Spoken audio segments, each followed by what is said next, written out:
Well, get ready for the crackdown. The U.S. is now officially known as a police state. At least that's according to Paul Craig Roberts. He's a columnist and a former Reagan administration official, and he joins me live from Panama City, Florida. Paul, thanks so much for joining me.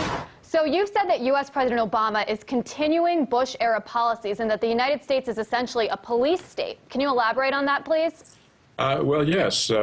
We have this case of Afia Siddiqui, who is an American citizen who was kidnapped and held in the Bagram military base in Afghanistan for 5 years, secretly tortured, denied all her constitutional rights. The whole thing was totally outside all known American law.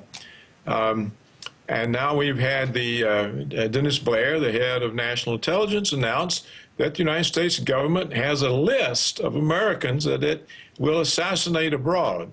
So the government has announced it's going to kill its own citizens without arrest, without trial, without conviction of a capital crime. It's just going to shoot them down somewhere. Well, these two things together are the definition of a police state.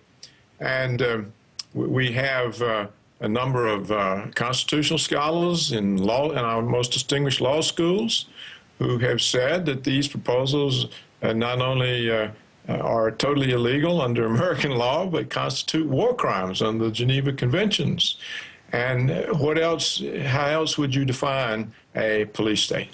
And so, I think that's really interesting, Mr. Roberts. I mean, especially because President Obama has spoken out against so many of these things, including torture, and, he's repeatedly said that he wants to close down Guantanamo Bay. So why do you think nothing has changed and he's continuing these Bush-era policies then?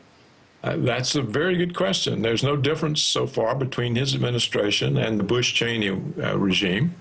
And so what we see is that there's been a coup, a power grab. The law means nothing to the government. It operates totally outside the law with contempt of the law. And what's most amazing is that Dennis Blair, this is not my opinion, he went to the United States Congress and told one of the most important committees, the Committee on Intelligence, that the United States government now has a list of Americans that it will murder. Well, how does this differ from Joseph Stalin? And so, I mean, how is this all possible? How can the United States just simply disregard international law? And what should be done to stop this? I don't know how it's possible. I don't know how Joseph Stalin was able to murder all the heroes of the Bolshevik Revolution.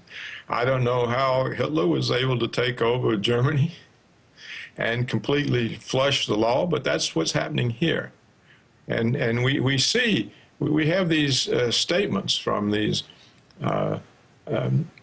distinguished American legal scholars that this is not only completely against the Geneva Conventions and the Fifth Amendment of the United States Constitution, which requires a due process.